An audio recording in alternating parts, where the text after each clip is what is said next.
You know, diarrhea killed more people in the Civil War than bullets. Lots of other wars, diarrhea. Diarrhea can be caused by lots of things, nothing that we vaccinate for, essentially. Well, I mean, today there's rotavirus, but that wasn't a thing then. It was more, typhus and things like that. Are they getting it from water? Yeah, that's what that would have been, because they would be out, in the bush or the trenches, drinking what they could. So, redirect me again. We were just talking about the so the diseases that there were never any vaccines for, we see the death rate come down at the same exact avalanche as the diseases that we did vaccinate for. And in some cases, there's a little blip when the vaccine comes up and things get worse for a bit and then come back down.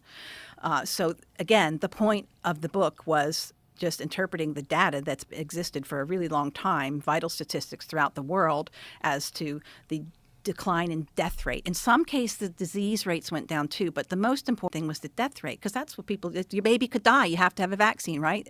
It's not your baby could have a rash. Right. So different diseases have different severities and different solutions and different ways to treat them so that they never have to present to a hospital. But like you said, back in those days, there wasn't, the pharmacies basically had your mercurials, arsenicals, if you were lucky, some homeopathics.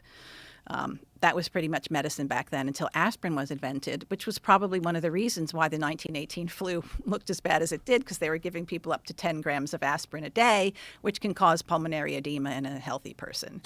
So what was the logic behind the arsenics and the mercurials? Like, how did that become an approach that they used for medicine? Oh, well, I don't know, actually. Don't know the answer to why they started doing that.